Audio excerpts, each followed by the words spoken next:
everyone, it's Christy. Happy Saturday to you. That seemed like the perfect time to transition, and it was the top of the hour. So hello, welcome to Weekend Winters. I am Christy Winters, and you are you. And it is Saturday, gone on afternoon here in Cologne, so happy Saturday to you wherever, whenever it is that you are. In this week's episode of Weekend Winters, as you've noticed, we had a time change. I was busy on Sunday, and as my show is rather spontaneous, it is planned, but yes, we've moved to Saturday, so thank you for joining us. Sorry if you missed this and you are coming in on the Sunday ready, waiting for a show. We've just gone ahead without you. Sorry, but come on in, watch the chat. I'll bring them up in a minute. And we're going to talk a little bit about the coronavirus and Trump. We're going to have a more serious conversation about that. We're going to maybe talk a little bit about South Carolina tonight. Not too much though. That's kind of getting squeezed out of the media because of the other Trump-related dramas, of course, because he just sucks up all the oxygen in the room. And then finally, I wanted to take a look at this idea that Shoe is left-wing. I know, you always need a little bit of YouTube drama, I think, to wrap up a show. And it has been on my sort of to-do list for a while to really go and look at her content and say, okay, if Shoe is so much on the left, what kind of anti-GOP, anti-Trump, anti-right-wing content has she made? And I don't know. I had a little bit of a scan and I wasn't so impressed with her titles, but I didn't go deep into it. So I thought that's what we would do. That you guys would join me. We'll go into Shoe's content on her Brainlet channel and we'll go back, I think it started 6 months ago when the impeachment trials and the investigations were going on. So I'll try to walk us through the timeline of the topical issues of the day, and we'll see how, what sort of content June decided was the most important thing to extract and present to her own fans. That's just for fun, though. That's just to entertain ourselves.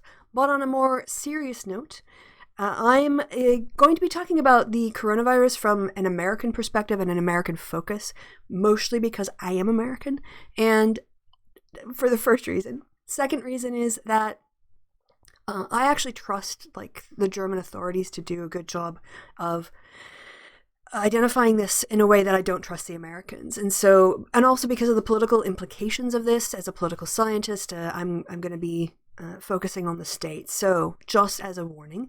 Before we start though, I want to swap over screens here.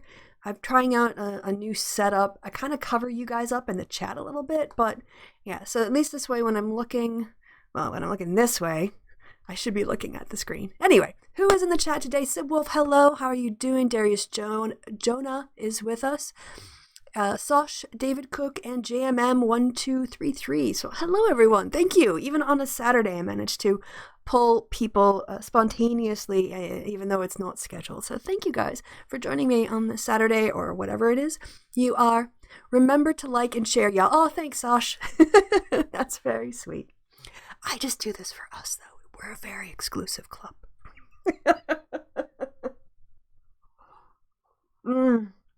God, I love coffee. I just love coffee. I absolutely love it.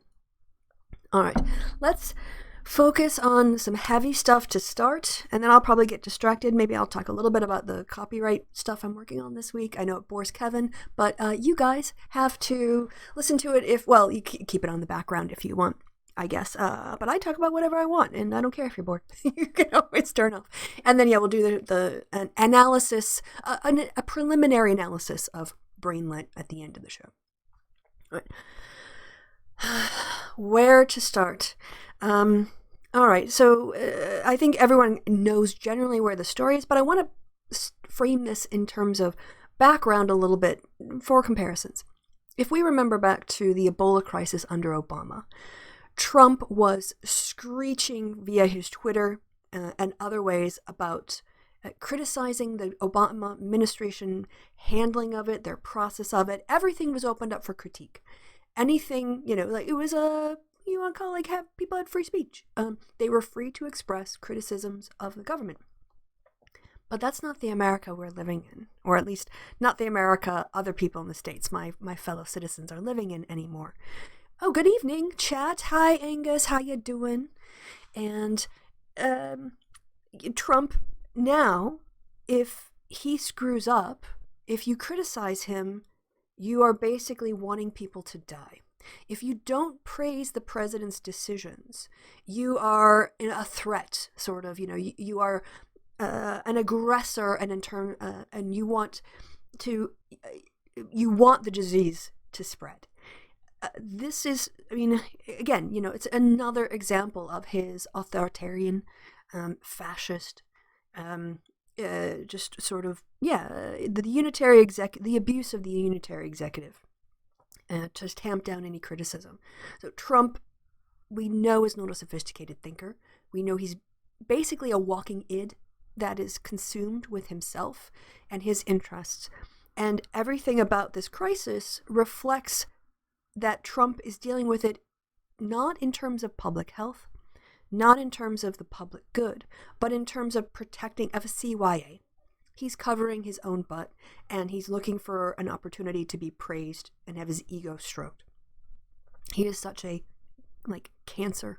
I know that was overused about 5 years ago on the White House. He is a cancer on the presidency. He's just killing the office in terms of the sort of role model that George Washington, a slaveholder as he was, that was obviously morally wrong and flawed. But in terms of having some sort of dignity and grace with your fellow white supremacists, he was okay on that. Trump, however, has just no compunction about using everything to benefit himself. So let's look at his policies. When the outbreak started, when there was the cruise ship outbreak, his instinct as a racist xenophobe was to just shut the borders, as if a disease could be stopped by a wall. However, because of his mismanagement and cheapness in the way that he doesn't want to spend, money responsibly, he wants to take credit for things, he wants to keep costs down and then look like he's been really smart and efficient. And then when crises like this happen and all of the flaws in his cutbacks are exposed, he blames Democrats, of course, because he's incapable of being a grown-up and owning his decisions. So he tried to do the whole borders thing. We're going to keep people out. Then the federal government decided when they were going to repatriate those Americans, they put the people who had been in quarantine because they tested positive on the same plane as the people who tested negative. They came through processing in California. Rather than sending out the appropriate medical personnel, the administration sent out people who normally deal with processing, like refugee applicants or something, like people who are not trained health professionals in that way. Those people who are having interactions with both quarantined and non-quarantined people were not given the correct protective gear. They were not given a health protocol. And they were then, even though they were being exposed to people who had the virus, they were going around the military base and they just disappeared home. And as we can see, there was almost immediately, within a couple of days, the discovery of the first community contact case of coronavirus right near the base where this exposure took place. And now we're seeing more unknown origin cases spread. You guys can see the headline already. 2, I think, cases came up overnight, now totaling 3 out in Oregon. I think that was the total number. And those are just the people that were testing. There's something really important to know about these numbers from a statistical point of view, right? So let's talk a little bit about the cases that we have been able to find already. In terms of what the United States, what the Trump administration has organized and prepared for in this case, has been completely inadequate. They had weeks. While all those people were on cruise ships to assume the worst was going to happen, to take the warnings, to notice the rapidity with which this disease is communicable and communicated. I don't know. How do you transmitted? How about that? And they didn't have a sort of preparation of where are these testing facilities going to be? How are the tests going to be administered? Are the tests appropriate and do they function right? Are they working? How do we get the system ready? It was denial, denial, denial, denial. The simplistic, childlike answer of we'll just shut the borders is Trump's instinct. And this is why it's really important that we have competent people in the White House.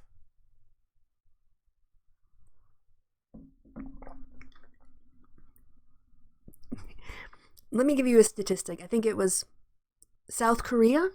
I believe I have this number right. I was listening to it right before we came on air. South Korea. Josh, thank you for the 99 cents. Mwah, mwah, mwah, mwah, mwah. Hugs. Come here, guys. We're going to bring it in. Oh, that's a good one. Thank you for that. I appreciate it. So South Korea has tested 30,000 people so far in their country. South Korea. They invested in those testing kits in order to do widespread testing. You cast a big net. You cast a wide net, I should say. You cast a wide net with this testing. As someone said, you could, if you wanted to really get a handle on coronavirus cases in the U.S., you could go ahead and go into all of the hospital patients who are suffering from pneumonia and test them all for coronavirus to see if the pneumonia that we diagnosed was actually based in the coronavirus or not. Just to have that base of understanding of where the population is and how far it spread. In the United States, so 30,000, South Korea. In the United States so far, the whole time this has been going on, we've had 500 tests.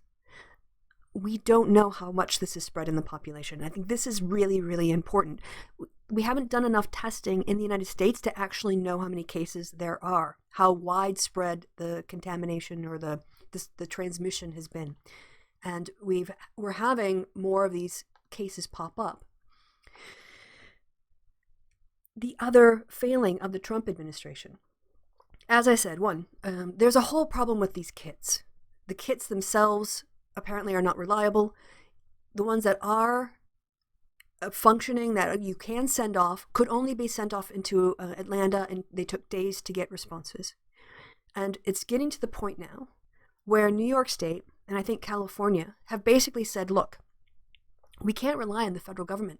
You guys are taking too long. And because we can do this ourselves, we have our own capacity to do these testings faster than the federal government can. So we're not going to be using the CDC. Give us, the criteria, but we're going to take care of ourselves.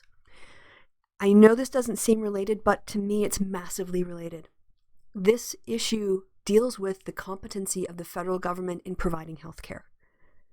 And I know people who are for M4A are going to get upset about this, but I think it's realistic criticism and a legitimate worry that we have to seriously be concerned with. We know that when a Republican president and Congress defunds the health service, and they will, because their goal is always to move things into the private sector, patients will suffer. Absolutely. And we're seeing the failure of the federal government to deliver even on the most basic health provision here.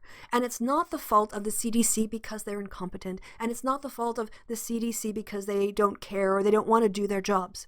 These people want to do their jobs. These people are devastated, I'm sure, about the cuts that they've had to endure in their agency every year, year in and year out, with this Trump administration not being valued, not being put in a position to keep the American people safe like they know they can.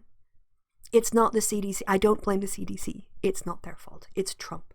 However, knowing this,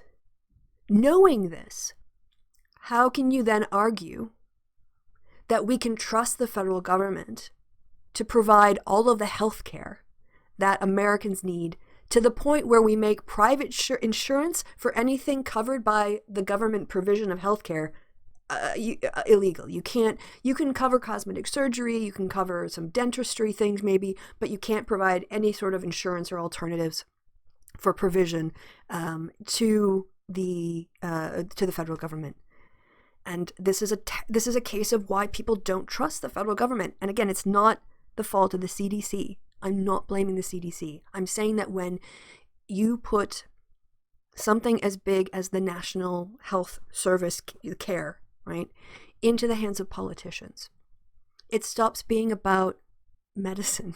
Okay, you can say now, oh, but it's about money. It's about money and medicine right now, right? Yeah, people still need to get results. And yes, insurance companies want to make money. However, as we know, the ACA capped some of those insurance profits in order to get cost controls. But, what this is, it's a legit point that the government, you can't just say, we're going to hand it over to the government. Look at the UK. Look at what the Conservatives are doing to the health service in Britain. Right? For a long time, Tories were kind of on board, rhetorically, but there was still not a blatant attempt to just sort of sell off bits of the NHS. They're becoming more blatant.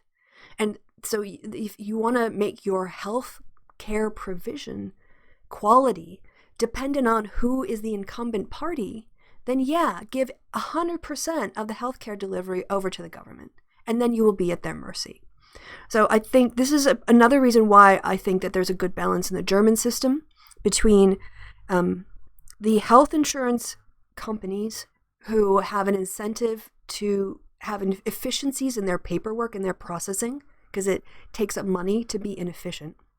Whereas with the NHS, the administration is inside the staff. So hospital resources end up getting taken up with administrative costs, right?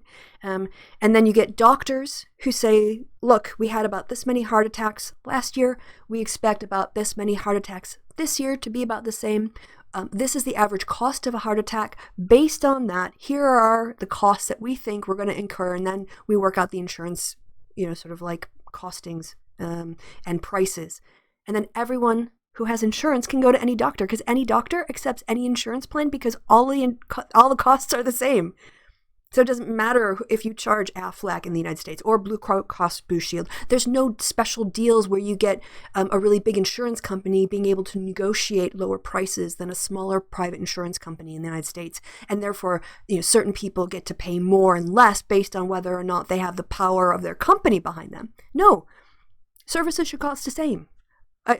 Going and buy a Hershey's bar in one store, okay, there might be a little bit of a price difference, but it's not going to be a $7 difference, right? And so I think that there are people who argue for M4A to the point where private insurance is made, is not an option, is not an alternative.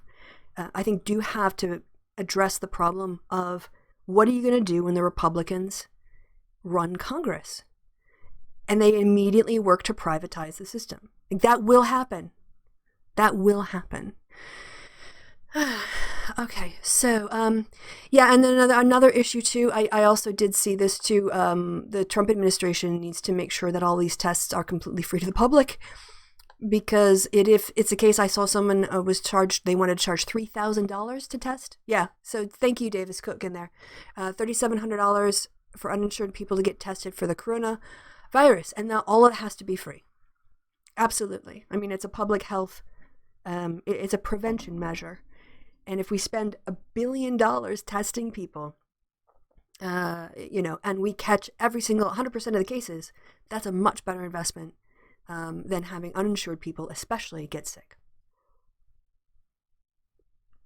So Trump has mishandled this entirely. This has been a complete mismanagement of the process. And because he has mismanaged it, and because he is incapable of taking responsibility or criticism, and because he is terrified, I'm pretty sure, he's terrified if he doesn't get reelected, he's going to go to jail or at least get charged for all of the crimes he's committed. He is desperate and lying now. When he did his first press conference on Wednesday, there was maybe perhaps you could say he heard the number 15 on Monday, and that was the number that, he wanted to go with because we had like one other case or whatever, yada, yada, yada. But he's kept that number of 15 now through Friday night. This idea that there are only 15 cases in the United States of people who have been exposed. It's up to 66 now. And that's only with testing 500 people. We haven't had the mass testing to catch, the wide net to catch all the cases. And the more he lies, the worse it's going to be for him in the long run as well, because he's going to stick with this 15 number, and it's just going to make him look more and more ridiculous. So, that's where we are. We're living in a time where we have a propagandist, wannabe dictator, white supremacist, sexist bigot, in the White House. We have a demagogue. We have a tyrant. We have a threat to our democracy in the White House. And his intransigence in terms of admitting any feeling of letting anything look bad for him is putting our public health at risk. So just a little bit on where we are in the States in terms of when I woke up this morning. From the Washington Post, California reported its second case of community transmission of the coronavirus Friday, and Oregon and Washington announced others just hours later, providing fresh evidence that the deadly virus is circulating in the United States. Authorities in Santa Clara County, California, said a 65-year-old woman had come down with the COVID-19 disease without traveling to any countries hit hard by the outbreak or coming in contact with anyone known to have had the infection. In Oregon, officials said a person from Washington County in the northwest part of the state had tested positive under similar circumstances. Sorry, I'm not laughing. Sorry, I shouldn't laugh at the thing. I'm just laughing at the fact that I'm going into newsreader voice. And I can hear myself going into newsreader voice, and it sometimes sounds a little bit weird to me. So sorry about the inappropriate laughter. This is not funny. This is deadly. So sorry, I'll try to be a bit more professional as I read this out. Just have got a distraction there. The positive test was conducted by the state's laboratory and is considered presumptive until it is confirmed by the Federal Centers for Disease Control and Prevention. The unnamed Oregon individual spent time in an elementary school, outside Portland. I hadn't read that before. No. And may have exposed students and staff there, health authorities said. The school was ordered closed through Wednesday for cleaning, a local television station reported. In Washington, state health officials said a high school student in Snohomish County, just north of Seattle, received a presumptive positive test in another case of unknown origin. The Jackson High School student was not in school for most of this week, but was on campus briefly Friday morning, according to a statement from the Everett Public School District. Students who were in contact with the patient will remain home for 14 days while health authorities monitor their symptoms, and the school closes for 3 days, the school district said. The development means that the virus is spreading in at least 4 separate communities, 2 of them about 90 miles apart in California, and 2 others farther up the West Coast.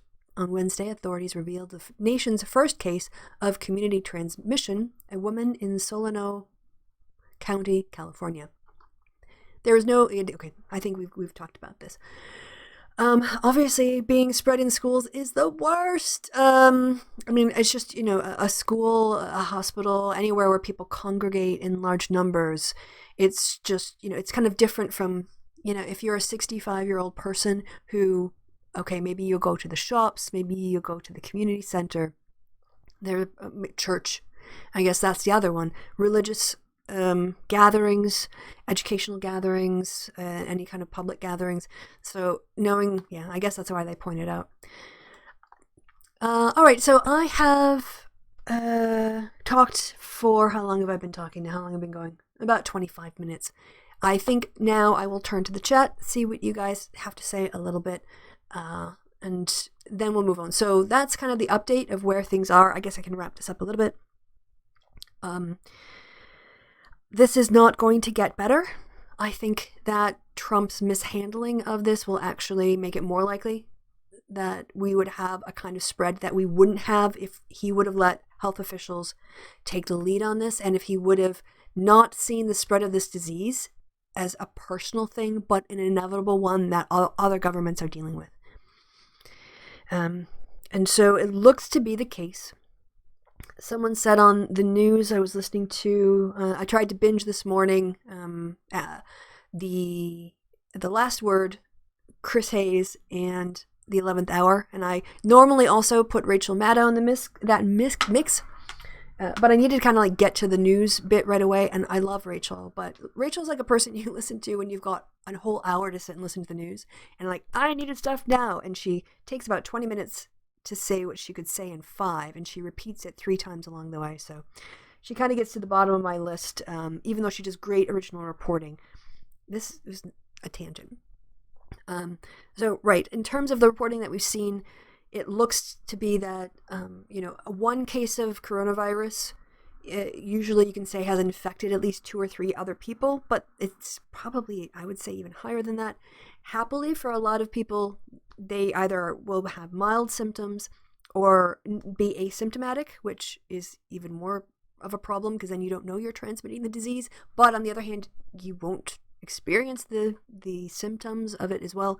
And then, of course, people who are at risk. It seems to be the case that elderly people in particular are the most vulnerable group to or the highest risk for death based on the cases that we've observed so far. So it's coming. It's going to be everywhere by the looks of it. It's not like we can just close the borders and prevent Americans from getting this. At this point, it's not about keeping the virus out. It's about educating the public about washing your hands, at how to not transmit if you cough, how to cover your mouth, how to use napkins and tissues and handkerchiefs to stop the spread of things, and use hand sanitizers.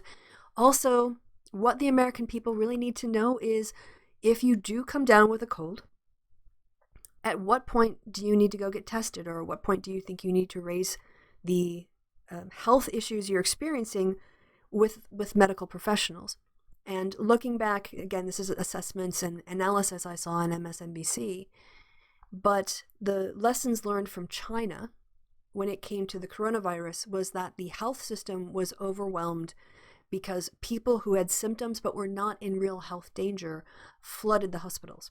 Now, that also creates a problem of putting everybody who can spread the disease in one area, but obviously hospitals are meant to be more equipped to deal with that kind of sanitation issue. But by putting people who didn't need to be hospitalized, having them come to the hospitals because they were scared, understandably, and they wanted to know if they had coronavirus, understandably, it put such a strain on the hospitals dealing with cases that didn't need hospitalization that it took away the resources from people who did.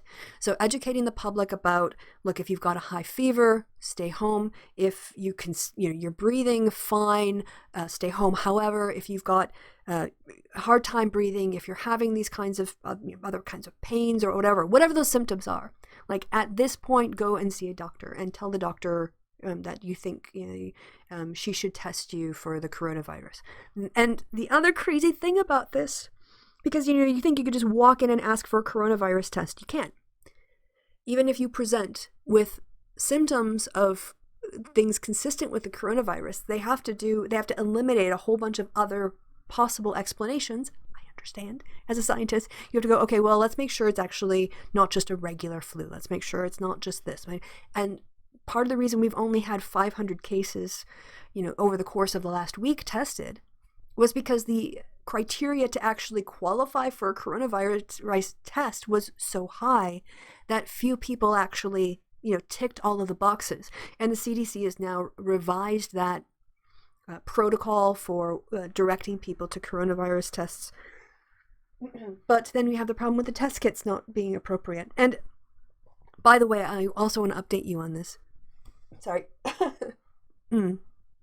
That the CDC has recognized that it can't do this job on its own, and it can't own it 100%. And so they are putting out basically the instructions for their test kits, and they're going to allow private companies and other people to create the test kits in order to have a faster turnover. This is precisely the kind of problem, again, with if you had a mismanaged healthcare system.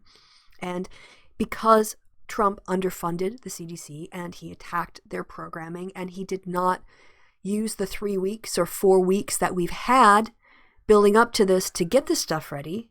Now, we're turning to the private sector, who are going to be putting out these tests at a profit.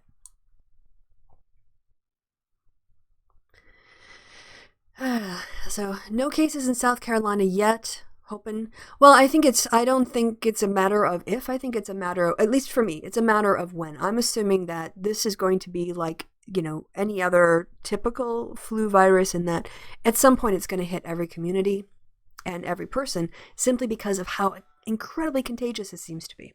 And especially because we don't know how many cases there really are. The fact that we've only had 66 now identified is not because we're not getting exposed. I will argue this again and again and again. We're only seeing 66 cases because we've only done 500 tests.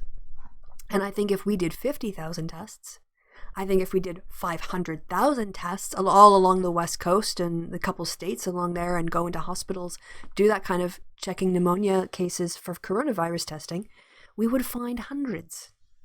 So, that's at least, I'm not a medical expert, but from listening to what they're saying on the television, expect it now. It's you're not gonna, I guess in some, might pass over you, but generally you should be prepared and go on the assumption that you're gonna have it in your community, and then act like it, wash your hands like it, cover your mouth when you cough like it, and try to be healthy. All right, so I'm scared for the poorer communities in this country who will be disproportionately affected. Yes, I understand in terms of, David Cook, your concern. Again, with the health, it looks like the nexus is especially the elderly poor would be at the most risk for this. JMM writes, 500 years when a new virus starts to settle in to be the common cold style. Yeah, I don't know what that meant, but okay. Are other states seeing their citizens scramble for supplies to stay inside their homes? I think part of the challenge for that binging, purchasing, Clorox, stock in Clorox has gone up a lot, but from everything I've heard, you can't use surgical masks, the traditional ones you buy over the counter. That's not going to do anything to protect you, really, because it's contact, I don't know, not airborne, whatever. I haven't seen anything about panic buying yet, but I also don't know what various local news outlets are on that either. I think the longer term concern for the market is about the supply chain, that people do get sick and stay home from work, and therefore productivity goes down, and so there are fewer supplies, which means that has a knock-on effect, which means that, so we're looking at weeks of knock-on effects from this globally. And also, we look around the world, China, Trump is not different from the Chinese in that it's the whole CYA principle. The Chinese didn't want to admit stuff. They tried to hide things because they don't want to look bad. And Trump is doing the same. And in Iran, they've also had, apparently, although they reported 40 deaths, it's been leaking out that the number is closer to 240, which would mean that the spread of the virus inside Iran is actually much wider than what the government is currently admitting to. So in these cases, it's important that we have leaders who are mature enough to rise above the problem, to deal with it as a health issue, not as a political issue. And there are places where we don't have that. Oh, right. So perhaps if you all had Medicare for all, you'd be less worried. No. Again, did you miss my conversation about the fact when you put government healthcare in the hands of Republicans, you're going to get incompetence?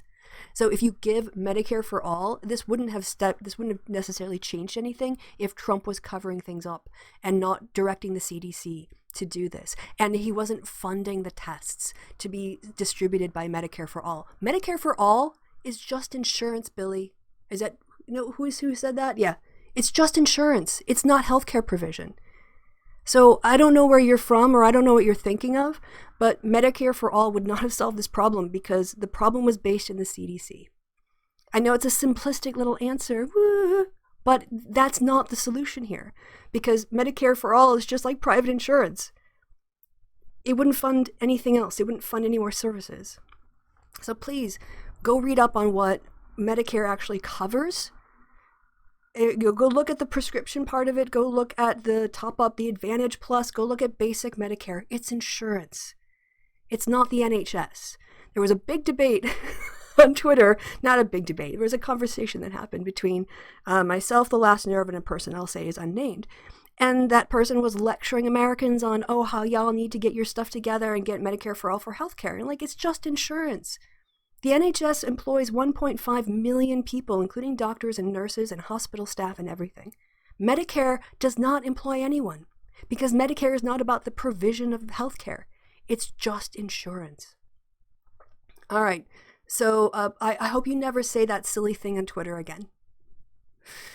Or on my messages, because it's just wrong. You're going to mislead people. And I would hope that you would want to be accurate in your political information. So check on that.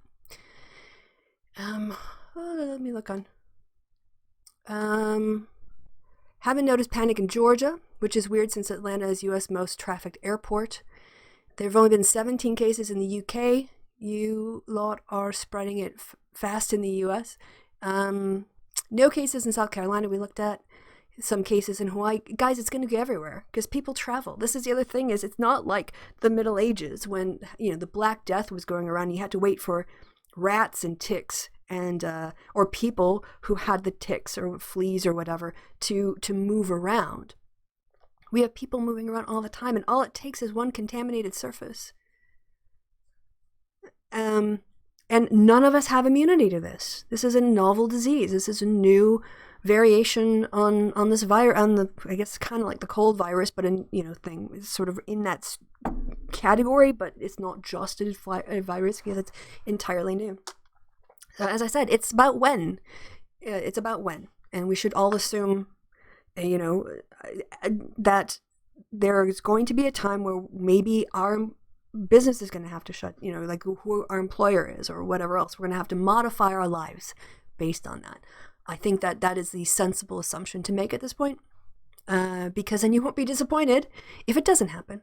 So we're effed no matter who the Dem candidate ends up being, just a little less F than if he's elected. Can I just say the Constitution, I don't like Bernie at all. But this idea that somehow, a Democrat would only be a little worse than Trump is fundamentally wrong. Sorry. Our Constitution is being attacked, not just policies and not just an approach on taxes. All right. He is reorganizing. He's trying to restructure the power of the Constitution away from three separate branches and checks and balances into a unitary executive where the judicial and Congress serve the president. And maybe from outside the U.S., that doesn't seem like such a big deal because you go, oh, you're all corporate, blah, blah. Your democracy is pointless anyway, so nothing is different. The rule of law matters to me. The rules of the game matter to me. Fairness matters to me. And so, no, even in the worst case scenario of having a Bloomberg presidency, that's probably my worst case scenario. Under that is Bernie, because I think he will quit the Democratic Party and try to rule as an independent, or he will unilaterally gut the Democratic Party. So I think he would be a nightmare in the White House. But even with those two people, I don't feel like we will get terrible Supreme Court nominees. We will not get an abuse of our agencies in terms of weaponizing them to go after people with the Justice Department and prosecute them. We will not see either Sanders or Bloomberg blatantly ripping off the taxpayers all the time or using the office of the presidency to leverage political power and political information. So please, I know I'm just jumping down to your throat. There's such a big difference. The worst Democrat is still better than Trump. If I didn't believe that, then why would I hold my nose and vote for whoever is the Democratic candidate? I'm not voting in November. If I don't get somebody that I think is tolerable, then I'm not voting for Sanders. I will never vote for Sanders. I will vote against Trump. And it is this really bugs me. This is a turning point in our democracy. This is a turning point in our republic. 4 more years of Trump and Barr and all of their minions hollowing out our federal agencies, purging disloyal, ideologically compromised or not in sync people, and filling it with Trump loyalists for another 4 years. That is what this election is ultimately about. It's not about billionaires. Because if we don't have a constitution after 4 years, then it won't matter what you think about billionaires, because you won't be able to get into power, because it will be a one-party rule by white supremacist patriarchs. And if Bernie people don't get this, then you are setting us up for failure. So I get so much crap for criticizing Sanders people online. But this is fundamentally it. The more I see people who are Warren and Bernie saying, no difference. This is precisely what got Trump in the last time. And there is a massive difference. So if it's Bloomberg or if it's Sanders, the two candidates I support the least and I think would be the worst and would be the most likely to, have a disastrous general election, I will still vote against Trump. So, oh, you got me going. All right, where do we go? Don't lick your money, people. Oh my gosh. We saw on the yeah, sorry, Sash. I kind of I wasn't really directed all that at you. That was a little bit of venting at the sort of false equivalence I see from people on the left. People who go, oh, if Bernie doesn't get to be the nominee, then I'm just going to walk away. I'm not going to vote in November. So you prefer your candidate to the Constitution? Like that you're more loyal to a man than the principles that govern us? That says something about you, not our system. So a bit passionate. But please don't lick your money. Don't put your money in your mouth. Yeah, don't hold your dollar bills in your mouth. Don't do any of that. Don't. Maybe sort of like fashion gloves will come back. Maybe that will be it. Maybe we'll have like a run in organic paper sort of gloves that you can wear and are biodegradable and become part of the fashion craze. Where was I? Whoever decided will have more oomph. I don't know. Uneffed. Yeah, there's still I will be happy with a president who doesn't attack the Constitution and put up unqualified judges. And yeah, I mean, it's kind of a basic, have very basic standards for the Democratic candidate. I'm really not going to get into a whole Bernie thing here, because I don't want his stuff to suck up all of our time. So, going down. Our very democracy itself is under attack. Yeah, that's it. That's why, if people are saying something about both sides and being as bad as the other, Biden and Trump, there's no difference. Like my slap hand starts to get now itchy. Obviously, I wouldn't want to hit anybody, but the urge is, got to be restrained because you're like, right. I only want Bernie, but even Bloomberg with his atrocious record is better than Trump, and I would drag myself out of the voting booth. I mean, again, I don't have to support the Democratic candidate to vote against Trump. That is how I'm looking at it. And I think Bernie is terrible because he's not actually turning out any new voters. He keeps saying he's the only one in November who can bring in a new influx of people to get them excited. He had the stupidest argument. I'm sorry, this is so dumb. Bernie Sanders said that people won't get excited about voting for Joe Biden because he voted for the Iraq War. Bernie, it's the 20th century. Everybody knows the Bush administration lied to all of us about the Iraq War. And there was a massive push based on those lies to push people into it. So I don't understand what Bernie thinks people value. Joe Biden's faults, of all the faults I can list for Joe Biden, voting for the Iraq War is way down on that list, but it just shows you how narrow-cast Bernie's worldview is. I think it wouldn't matter what war America was dragged into. He would vote against it based on principle. I think if you go back every single war, I don't know that he's ever said that there would be a war he would support. Maybe he has. But the fact is that he's still caught up on the Iraq War when we've got Trump in the White House. What are you talking about, Bernie? It was, stop with your ideology. And can you just link things to people's real concerns? I just can't believe he's going on and on about the Iraq War as if that's somehow disqualifying in 2020. Dude, just, where are you? All right. Smack the crap out of them, Christy. In Minecraft, always. Yeah. Yeah, I mean, again, I would much rather have a Democrat in the White House and controlling Congress and having those arguments within our party.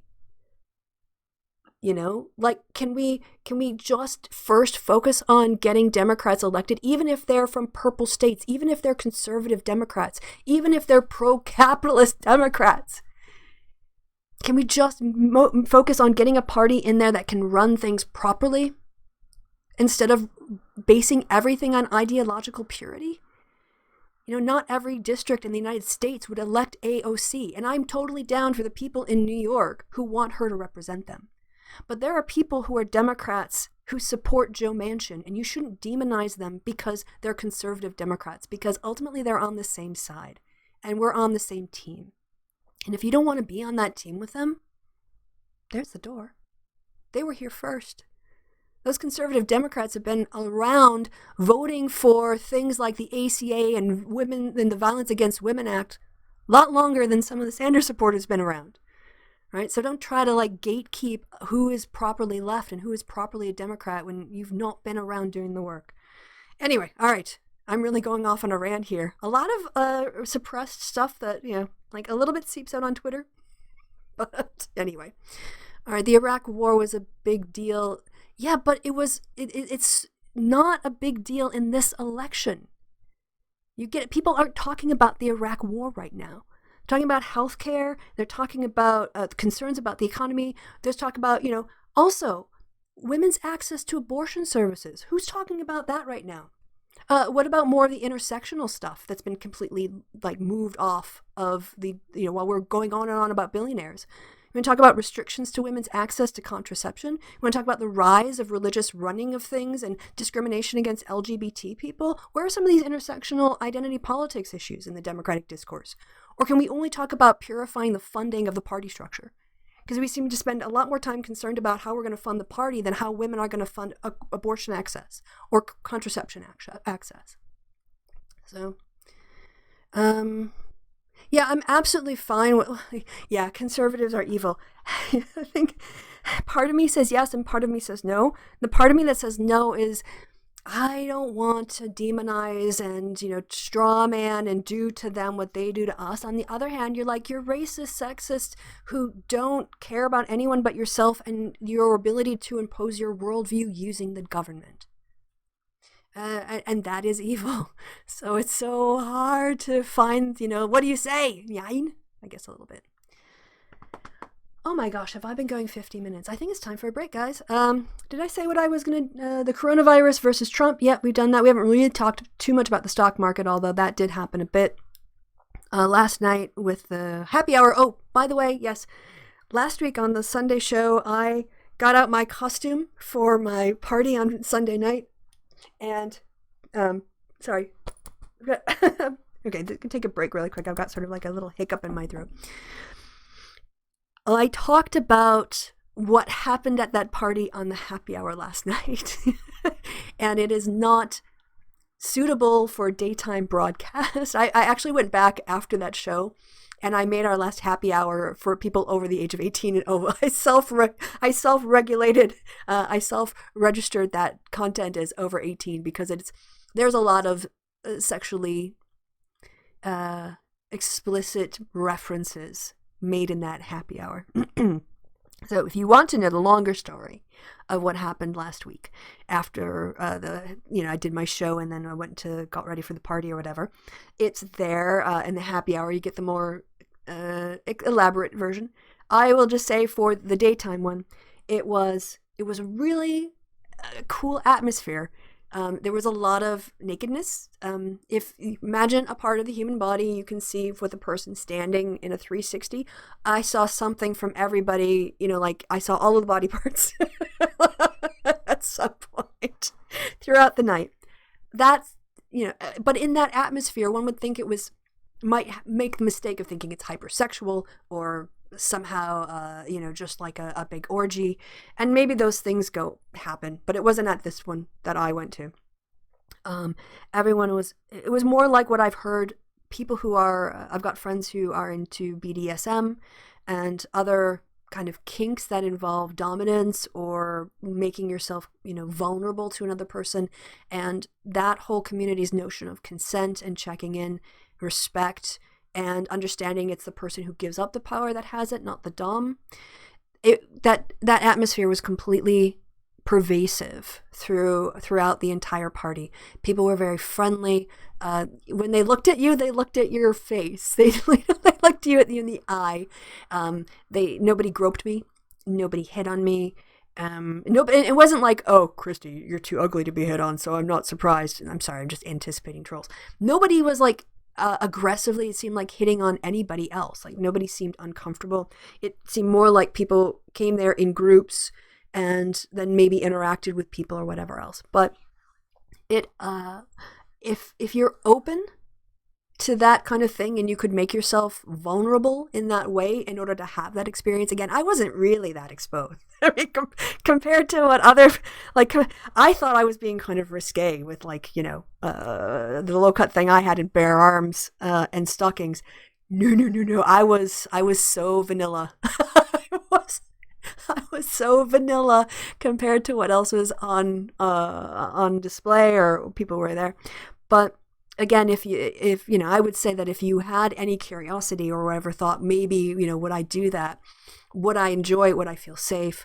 At least at this party that they do every carnival season, absolutely. It was a really interesting scene, a very respectful scene. I felt entirely safe. So yeah, a really good experience. Bucket list, tick. I did that. And I don't know if it would work out with my schedule again, but if I get invited to go back to another one, would I go and feel comfortable and safe? Absolutely. 100%. So, with that update, let me give you guys some blues music. I love opening up this show. I usually turn on the music a good 10-15 minutes before I go live because I love blues music. I love it so much. Speaking of the blues music, let's go ahead and start to turn that up. Oh, it looks like it's on a in-betweens. Oh, there we go. Yep. All right, guys. I'll turn it down for a second. Sorry. It was between songs. I'm like, where did my music go? And then it was there. I'm going to go warm up my coffee and stretch my legs. And then when we come back, I will check the chat.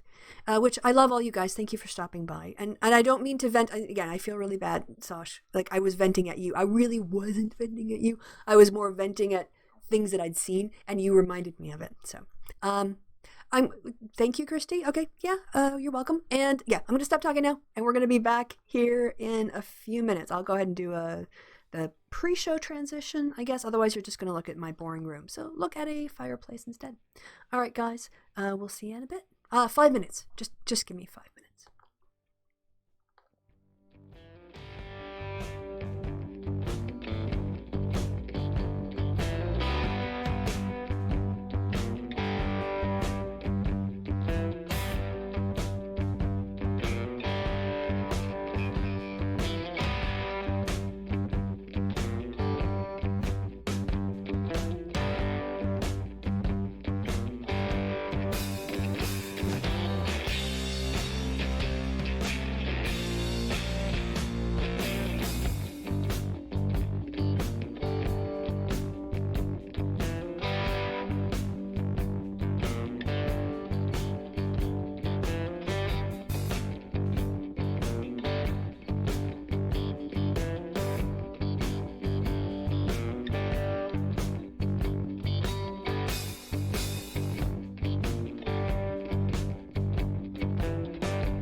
Hey guys, I'm back. Time to turn the music down. Did you hear me knocking about, getting ready? Sorry about that. I thought I'd muted my mic, and I obviously didn't. Yeah,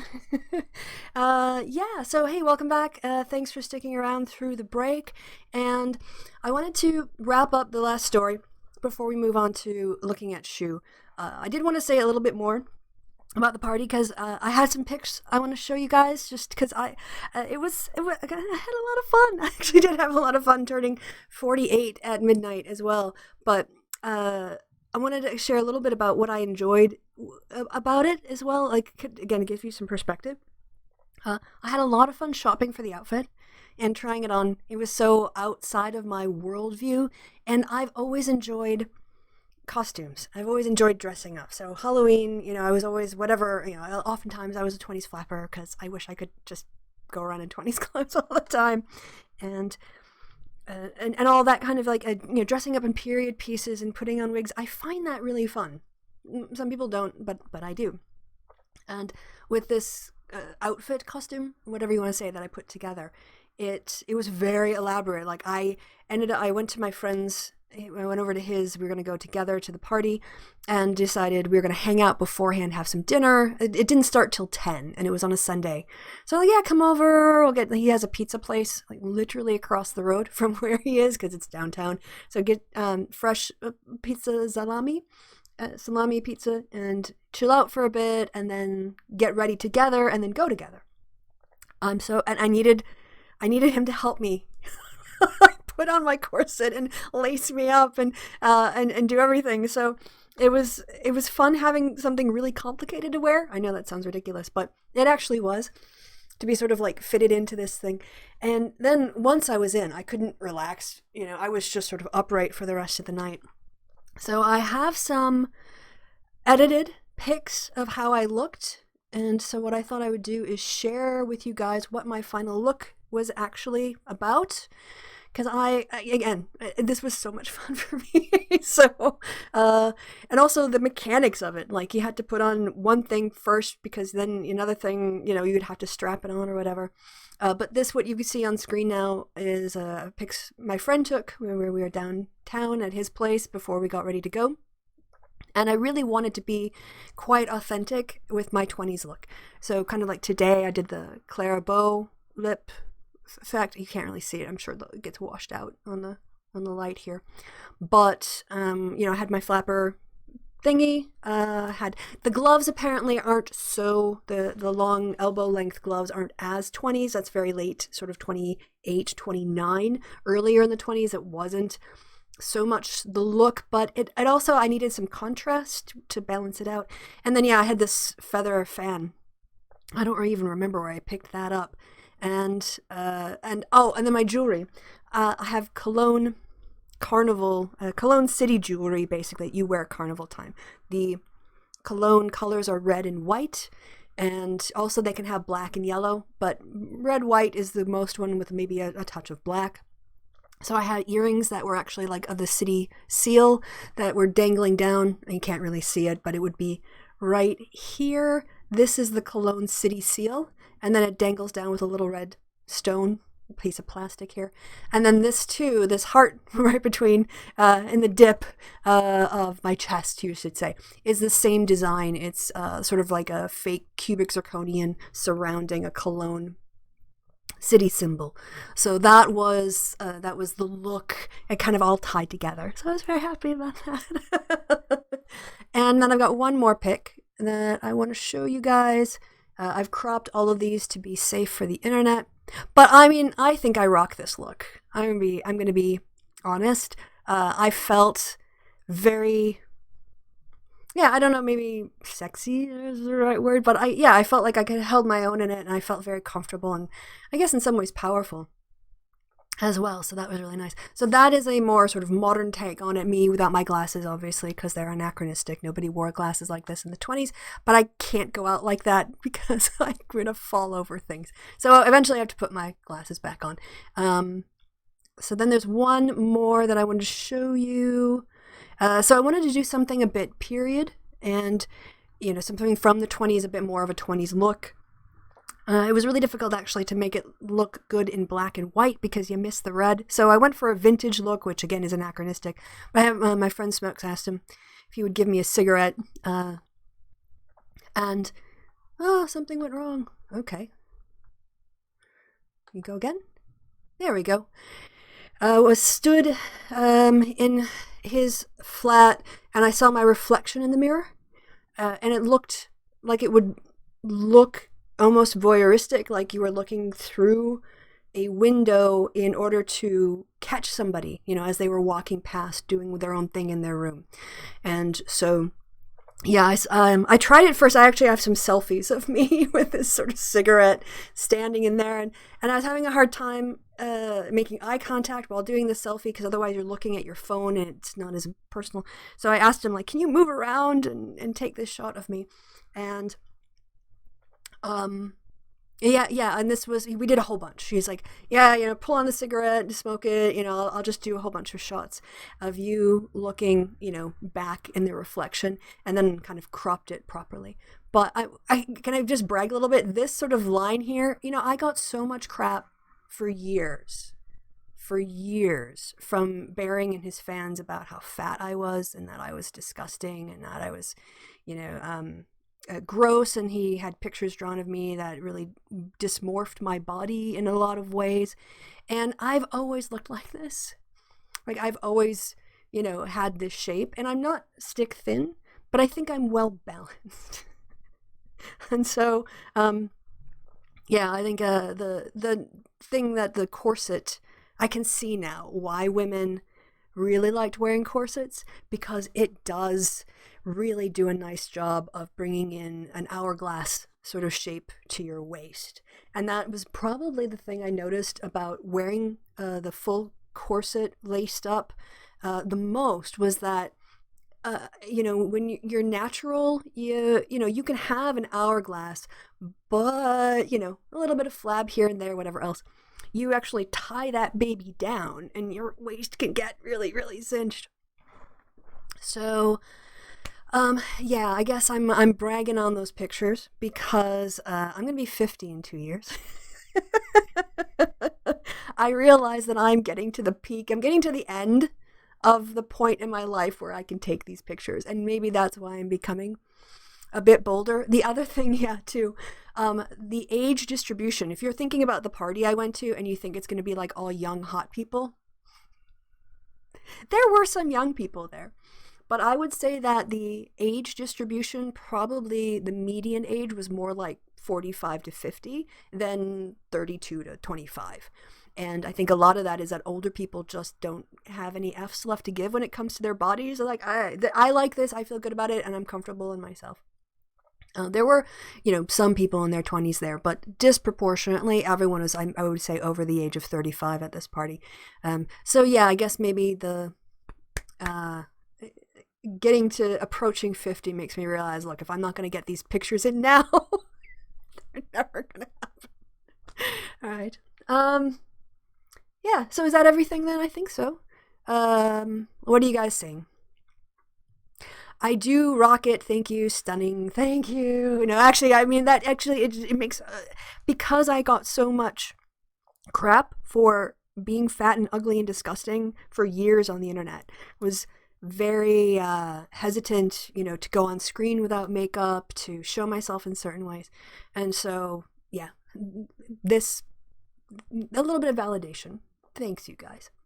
The feather, well balanced. Modern corsets don't murder you like the old ones did. Yeah, I'm sure it's much more comfortable than that. Liking the look of the corset, but not the feel? Oh, I don't know. I mean, it's meant to be like a vintage photo, so. All Gen X at the party. Gen X and boomers. It was a Gen X boomer party. Yeah. So I would definitely do it again. I think I paid, I wanted to get something that was nice and would last, and it was within, you can get a decent carnival costume for 45 euros. I have a Baroque dress. I think I showed you guys that I bought that for about that much. And if you get a costume every other year, so it's like you set aside 20-25 euros per year, and then on the second year you buy a costume. It's not that outrageous, but yeah, I had so much fun. Okay. Is it the closeness of it? Because it's hurting if you're not wearing, or if you're wearing the wrong size. I think that's important. I actually had something like a corset that I bought when I was in my 20s, and I'm not the same shape as I was when I'm in my 20s. And I could have stretched it out, to try to make it work, but I just decided to go, when I went to the fetish shop to look through these things, and got one that was, it was a medium, I think.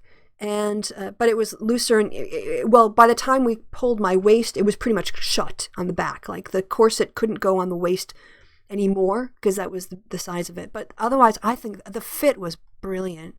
I was so happy with the fit of it. Yeah, so anyway, I'll stop talking about my my fashion stuff now.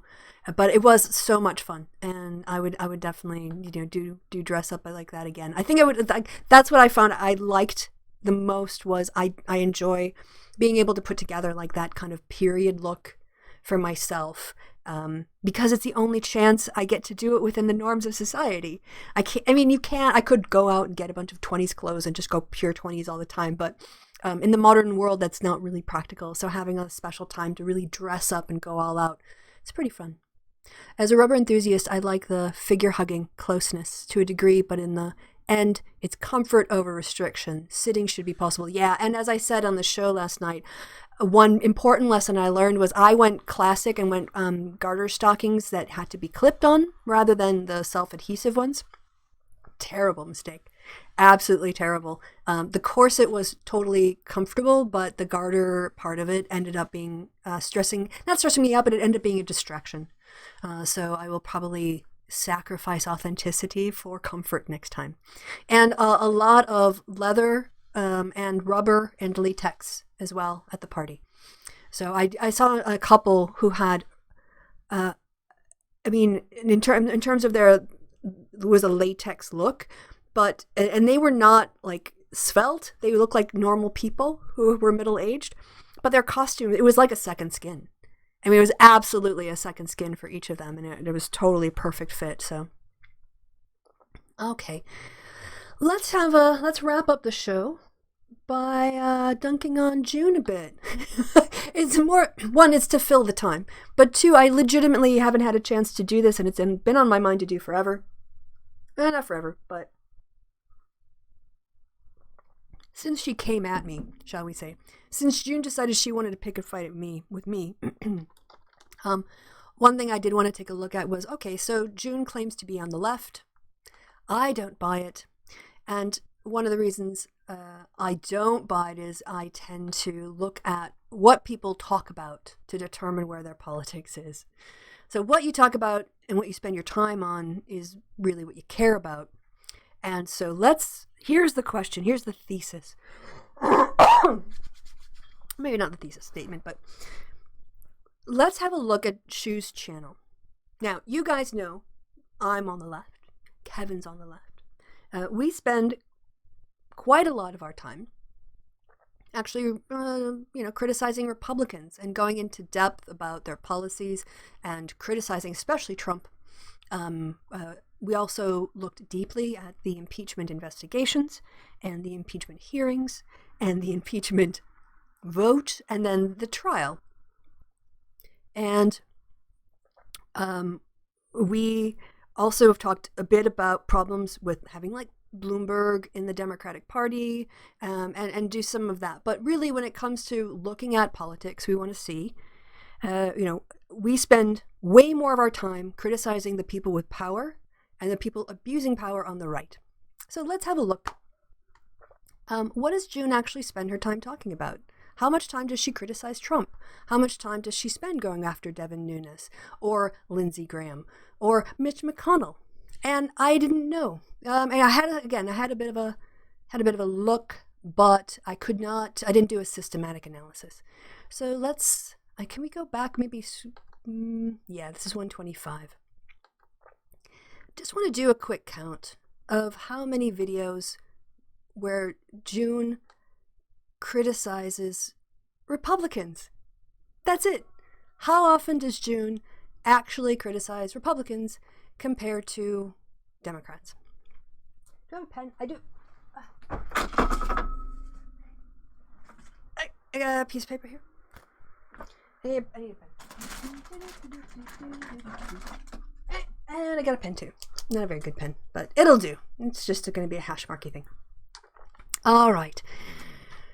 So the categories of analysis that we will do here, let's do 3 categories. This is just like, so basically this is, if I was going to do a video on June and her content, this is how I would start. Don't know if you guys actually think about like how we as creators go about doing this process, but if you want a little look-see behind, see how it happens. So in this case, I think that it's fair as a preliminary category to look at direct criticisms of, like an obvious criticism of the Trump administration or Republicans or something like that, right? Demands a whiteboard. I wish I had a whiteboard there, Sib. So I'll have one. The first one will be criticizing GOPs, GOPs. And then the next category will be things that aren't really either a criticism of Republicans or a criticism of Democrats, because maybe she does random videos. So we'll just call that not applicable, NA. And then we will look at the number of videos she does criticizing Democrats or people on the left. And then we'll just keep count. That's a, if this doesn't sound interesting to you, that's fine. You can head out, but that's what we're going to do for the rest of the show. So let's see where this goes. All right, so she started her channel 8 months ago. 8 months ago, let's see when that was relative to, I can't really do maths in my head. So let's just look at the first date on this. June of last year. So this was before the whistleblower. The whistleblower complaint really picked up steam at the end of, in August, right? July, August. I think it was the July phone call with Zelensky that was reported by Vindman and also Fiona Hill, and John Bolton was the one who directed Fiona Hill to make the report to the attorney for the National Security Council. Then the whistleblower, I think, hit in August of around August 15th when it all started to kick off. So, she can't obviously criticize anything related to the impeachment before it happens, but with that basis, we're going to go. She hasn't said anything about you in a while, Christy. Just let it go. Here's the thing. She did come at me. She brought my name up to Sargon just the other week. And she goes at me, on the regular, twice. So, no, she did actually mention me on Twitter and tweeted me out just 2 weeks ago. So let's see how left Shoe is. Is Shoe really left? I don't think she is. 4chan calls Tulsi mommy. Neolibs mad. Okay, this is probably Tulsi standing, so I'm going to count that as a Democratic video. Angry Dem watches Dem debate. Who is that? Angry Dem? I don't know who these people are, but obviously it's about the Democrats, so that's 2. The next video, your guide to voting for a woman. So presumably she's mocking Harris and Klobuchar and Warren. So that would be about the Democrats again. The liberal wine mom smear Bernie. Okay, another Democratic video. Wow, she's so against the right. Andrew Yang serious Shoe0nhead butt. I guess I'll get demonetized for that. All right, 5 videos in a row criticizing Democrats so far. Or at least, taking them down or mocking them. More female drone pilots. I'm going to classify that as not applicable. Just from the title, I can't really see how that would go either way. Retaking the political compass test. Also not applicable. The Dems are too far left. Tulsi is my centrist waif and all kinds of. So another Democrat-focused video focused on the Democrats now, 7 months ago. All right, so we started in June. We're in July. We should start seeing some impeachment stuff. She's defending the left again in these videos. Is it against criticisms from the left? But she's not talking about Trump, is she? Is she talking about criticizing the corruption in the Trump administration or the racist policies? The Democrats are embarrassing. Another video focused on criticizing the Democrats. A freedom of speech one, no idea. Journo takes creepy video of Tulsi. Another Tulsi standing thing. Nobody talks about Tulsi. How is this relevant to anything? $15 union scandal, white knighting for Bernard. I would almost put that as a a neutral one, but then she talks about Bernie in there, so it's another video focused on the Democrats. Catty liberal comedian tells Orb mom to drop out. All right, dissing on liberals, another anti-democratic video. Why we don't stand Kamala Harris. Okay, so another Democratic criticism of with internal stuff in the Democratic debate. Another video on the Democrats. We have been going now for 2 months and she's not talked about the Republicans yet.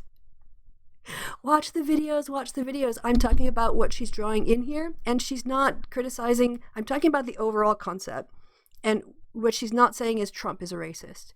Mitch McConnell is killing bills. Trump is doing that. I know there's a lot of standing for June here. Oh, poor baby. June can't stand for herself. Bernie goes on Rogan, butthurt ensues. All right, another one complaining about Democrats. Joe Meltbrain Biden, another one criticizing Democrats. Why Trump red flag proposal is a scary ass poo. All right, first time mentioning Trump. A Trump mention.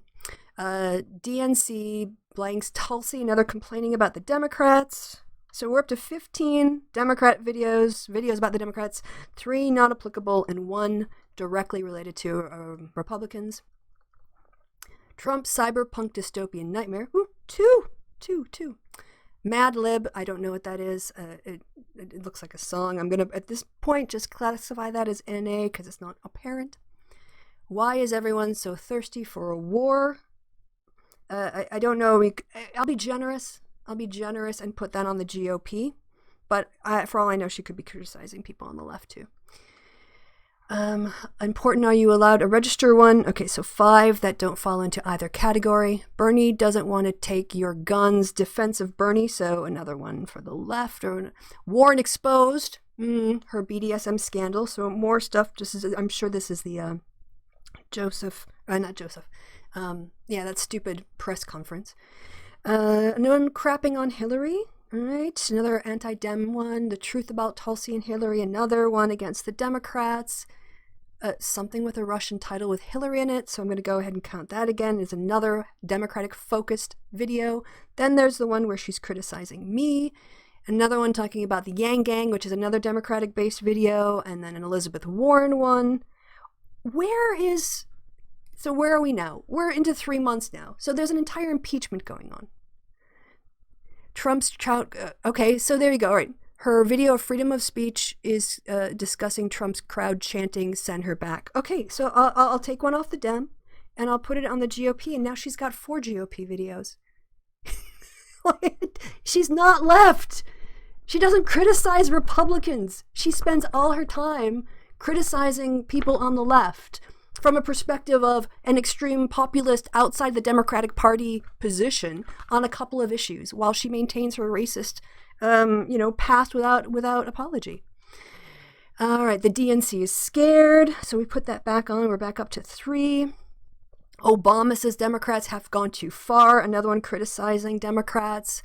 Tulsi versus Kamala. Another. Where are the impeachment ones? Where are the Adam Schiff videos saying that he's doing a good job? Where is anything about Devin Nunes? Where is anything about Trump's tax exploitation? Where is anything about anything where she's actually actively taking on Trump the way that she's taking on Hillary Clinton? Hillary Clinton isn't even running. Hillary Clinton's not running. She's done more videos with Hillary Clinton in the pics than Donald Trump. She's not left. She grifts by criticizing the left. And at first, like when she did it before, she criticized the left from an anti-feminist position. And when she did before, she criticized the left saying, Black Lives Matter is a supremacist movement. I don't know that she's ever apologized publicly on her channel for that either. Right? So that's her left critique. Black Lives Matter agitating for not being murdered by the state should be mocked. And her obsession with Hillary Clinton. But Donald Trump? Where's Donald Trump in this? So far, nothing. Can you guys see that? You see my hash marks there? Look at this. How is that a critique of the right anywhere? Okay, so where did we leave off? DNC is scared. Obama, Tulsi Gabbard. Okay. Civil political discussions at Thanksgiving. That's a not classifiable easily by the title.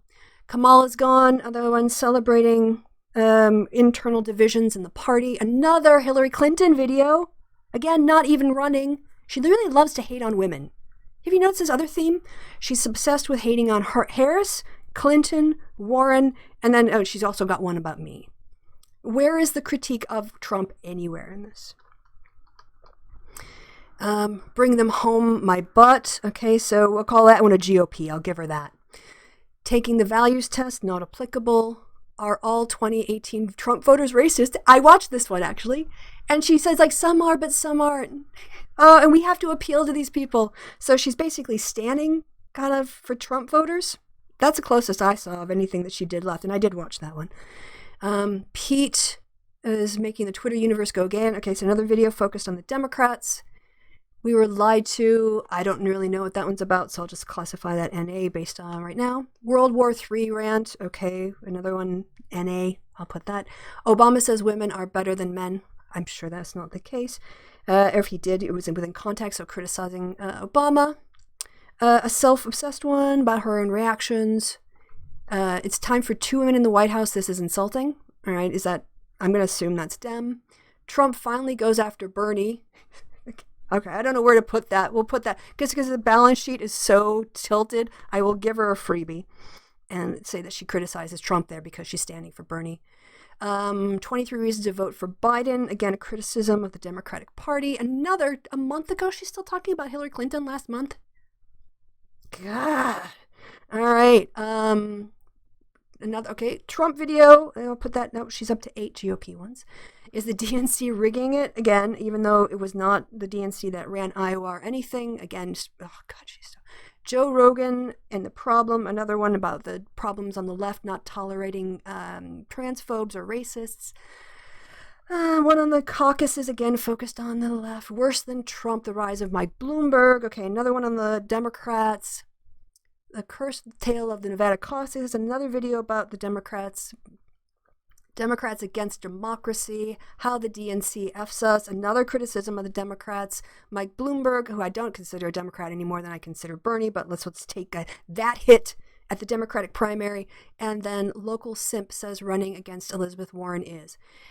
Simp is the new cuck, seems to be, so she's being sort of like misogynistic in her titles. All right. The DNC didn't rig it last time. Billy, get over it. You really need to grow up. So, just again, cursory preliminary analysis. Let's do a total. The number of clearly identifiable and even charitable cases in 8 months. June has put out about 8 videos critical of the Republican Party in any way, Trump or the GOP at all. From, again, a rough estimate. In terms of content she's produced, that is political tests, things that aren't clearly aimed at one party or the other. She did 10 of those.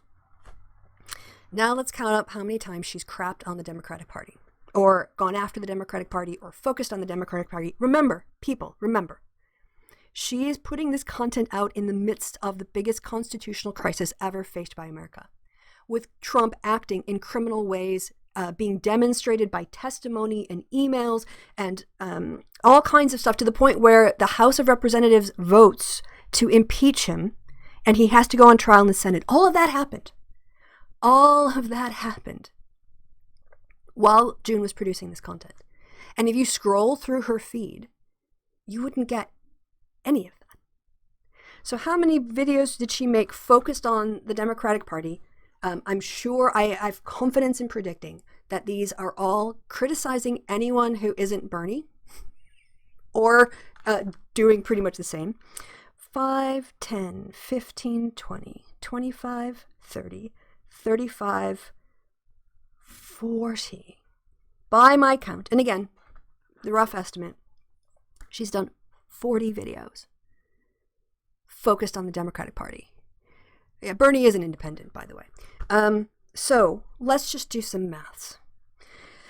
So in total, based on this summary, she's done about 58 videos, 40 of which are focused on the Democrats. Now, if I remember my maths correctly, if I divide 40 by 58, 40, like 80, so, that's gonna be like 70 some percent, 70+% of June's content is not focused in any way on actually criticizing the tyrant in the White House.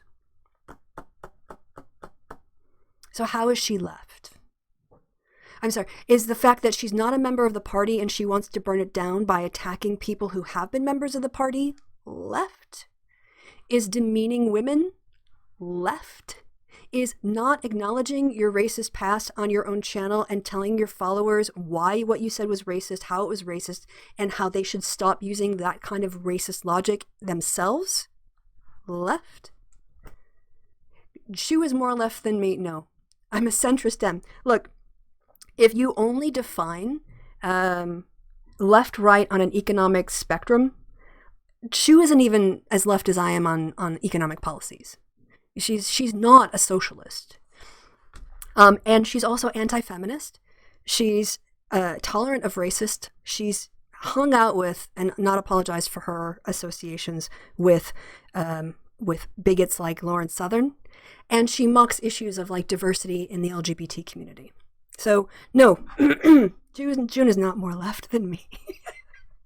That's so laughable. What she is she's a grifter. She's a grifter who is banking on the anger and gullibility of people like Billy here, and other people who want to see, who just want to hate on people. Apparently, all it seems to be is hating on people and saying people who disagree with me are evil. And she's not saying that about the Republicans who are destroying the Constitution. She's not saying that about Trump, right? She's saying that about people who actually care about abortion rights and contraception and voting rights and the Violence Against Women Act, and who were responsible for the ACA and doing things to protect healthcare in America, who have passed legislation on gun safety, who have passed legislation they're ready to raise the minimum wage. So no, Shoe is a left-wing grifter. She's not actually left, and as soon as this election is over, she's going to go back to her grifting ways, because where she's most comfortable with is with racists and bigots, and within her white privilege and white supremacy bubble. So, yeah, so I was going to do that anyway, and I thought I would just go ahead and it's not the most scientific way to go through, but we can't expect people to go through an entire catalog. Well, I mean, again, this is what I would say this is what I would initially do if I was going to do a video actually analyzing it and going through, and then I would sort of go through the transcripts and I would look at some of the language. But you can get a sense of her content this way. It's easy. You can just see her values by looking at the content she produces. And the content she produces is 10 times more critical. Almost. Well, no. It's 50%. Well, no. 8 videos to 40. Sorry. 5 times. Magnitude. She spends 5 times more of her time criticizing Democrats than educating her audience about the constitutional crisis and threat that Trump is. Right? She's trash. She's trash. All right. You know, no, she's criticizing it from a left-wing view. No, she's criticizing it from an anti-feminist, pro-racist tolerance, burn it all down in Minecraft. June doesn't care about the Democratic Party. She doesn't care about the party's values or its history. She's just doing it because of her little elite white privileged position where she feels like I'm anti-war. And she doesn't, I'm sure if we got into the woods with health on healthcare with June, it would be a disaster. So she's educating, blah, blah, there's so many stands. She's trash. And she's educating her audience to hate the party that can actually stand up to Trump. So again, she's helping Trump. She's not left. She's not left. All right. So I think I'm going to wrap it up. Guys, unless there are other people in the chat who aren't going to just stand for June when the numbers clearly speak for themselves. Clearly speak for themselves. She's not left. Coming up, I've got, I think we'll be back on Sunday next week. This Saturday night, we have the D&D game that's continuing. We are going to have a guest appearance by Barbarian Kevin Logan. who will be showing up to try practicing out in a very gentle, controlled environment the D&D rules, which he's never really experienced before. So I think that will be about it. If there is anything that comes up, oh yeah, the South Carolina primary. I guess we should talk about that. I talked about it a little bit last night on the happy hour, but the primary in South Carolina it'll be interesting seeing what happens with the Biden result. Currently, he's on pace to blow everybody out of the water. Polling is a little bit all over the place in terms of the margin of error. Monmouth poll had him up at 20. Another poll had him up by 4. As I mentioned in the happy hour yesterday, that there is a tendency in South Carolina for polling to under interview elderly Black voters because they're very hard to reach, and therefore their distribution in the population, they might get the weighting right, but in terms of the voting population, who actually turns out they're a much bigger percentage. So it's possible that Biden could win by 20 or more, which would also, I think, if that happened, if it were the case that Biden could, if his support from the elderly African American population is the same as it was for Obama and also as it was for Clinton last time around, Sanders could get shut out and not even make 15%. And who else is up on? Is it Bloomberg who was close? Was it Biden, Sanders, and Bloomberg, top 3 in South Carolina? I think that's right. He might be able to, if he has an especially good turnout after the Clyburn endorsement, he could, in theory, maybe, sweep up most of the delegates and shut a lot of other candidates out.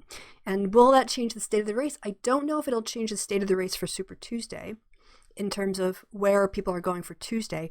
But what it might do is it might give people a reason to drop out and get behind Biden, because it needs to come down to a 2-person race at some point. And after Super Tuesday, that might happen. So we'll see. Kevin and I will be back, I'm sure, on Monday or Tuesday of next week with the South Carolina final results. Iowa, by the way, I saw today on the Twitters, Iowa has put out its final numbers that will be certified. And it is official that Pete Buttigieg won Iowa. And his number of delegates has not changed. So for what that's worth, the official result was, Buttigieg won Iowa. And we will be talking about South Carolina coming up this week. So, Biden should get at least one, not lose mind over it. Well, the thing is that, what is important about South Carolina is it shows whether or not you can connect with the most important constituency of the Democratic base. And we've not been in a state yet, Iowa, New Hampshire. Nevada was more diverse. Nevada, although it has a bigger percentage of Latinx, is that how you're meant to say it? I know you go so Latina, now it's Latinx, is that correct? Trying to keep up to date on the right way to talk about the group inclusively. But with Black voters, he did poorly again. So when Bernie does well with African American voters and Black voters, it seems to be because of their age. Whereas their parents are much more conservative. So Joe Biden's, this is the first test of what the Democratic base really looks like. That's not an artificially over white population. And we will see how he actually performs, because that will be an important case for winning the convention number of delegates needed to win the convention going forward. All right. So, U.S. polling. I'm not going to guess about U.S. polling. I just want the Dems to take power away from the Republicans and actually get stuff done. Yeah, me too. Me too. And that's why I don't think that it's helpful for June to spend 80% of her content trashing the party that we need to get elected. There's the time for discussing the Democrats' failings and the need to improve is not when we are going up against the Republicans. We don't want to say our party is garbage. And that's what June is doing. June is constantly going out and saying everybody in the Democratic Party is garbage. The Democratic Party is garbage. The establishment is garbage. And what you're going to end up doing is ceding power entirely to the Republicans. So yeah, let's get power, and then let's have some internal debates with people who are actually Democrats about what the Democratic Party should be. And if, If Bernie wanted to have that conversation, maybe he shouldn't have quit the Democratic Party in 2016. Maybe he should have stayed a Democrat. Then we could have had those conversations for the last 4 years. All right, well, and on that snarky note, I'm going to wrap it up. Thank you guys for sticking around, for watching the content, for replying. Appreciate it. And all that's left to be said is that I have been Christy. Oh, it's Steyer. Thank you, Fairy Queen Corey. Steyer, yeah, he spent a lot of money in these old rich white guy billionaires. They all look the same to me. Steyer was in number 3. And I also think Steyer is going to see his numbers be like Bloomberg with Biden. My prediction would be Steyer in the polling where people's intentions are is going to look higher, but actually on the day it's going to be lower. I think there is a come home to Uncle Joe moment happening for a lot of moderate Democrats in South Carolina right now. All right. So, bye. Bye, Tijuana. You're gone. I'm not going to have you using my stuff to trash people. So, yeah, if you're going to come here and throw garbage in my comments, then you're going to get put out. So, goodbye. Remove. That's it. All right, my chat is not a free speech zone. I can edit it because I have the power. All right, thanks, you guys. We'll talk to you later, and have a good week. I've been Chrissy. You've been awesome. I'll see you guys next time, and that will be it. All right.